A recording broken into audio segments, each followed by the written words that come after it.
ಪಟಾಕಿ ಮಳಿಗೆಗಳ ಮೇಲೆ 7 ಇಲಾಖಾ ಅಧಿಕಾರಿಗಳ ತಂಡ ದಿಢೀರ್ ದಾಳಿ ನಡೆಸಿರುವ ಘಟನೆ ಬೆಂಗಳೂರು ಹೊರವಲಯ ಆನೇಕಲ್ ತಾಲೂಕಿನ ಅತ್ತಿಬೆಲೆಯಲ್ಲಿ ನಡೆದಿದೆ.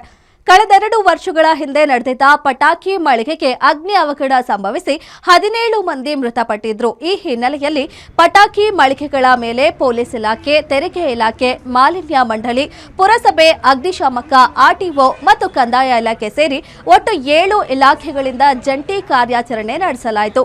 ಅನಧಿಕೃತ ಪಟಾಕಿ ಮಳಿಗೆಗಳ ಲೈಸೆನ್ಸ್, ನಿಯಮ ಪಾಲನೆ ಮಾಡದ ಮಳಿಗೆಗಳಿಗೆ ನೋಟಿಸ್ ನೀಡಿ ಎಚ್ಚರಿಕೆ ನೀಡಿದ್ದಾರೆ.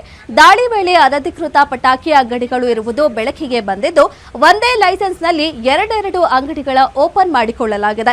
ಅಗ್ನಿ ಅವಘಡ ಸಂಭವಿಸಿದಾಗ ಸೂಕ್ತ ಮುಂಜಾಗ್ರತೆ ಕ್ರಮ ಕೈಗೊಳ್ಳದೆ ನಿಯಮಕ್ಕೂ ಮೀರಿ ಅತಿ ಹೆಚ್ಚು ಪಟಾಕಿ ಶೇಖರಣೆ ಮಾಡಲಾಗಿದೆ. ಗ್ರೀನ್ ಪಟಾಕಿ ಜೊತೆಗೆ ಮಾಲಿನ್ಯ ಮಾಡುವ ಪಟಾಕಿಗಳ ಶೇಖರಣೆ ಮಾಡಿರೋದು ಕಂಡು ಬಂದಿದೆ.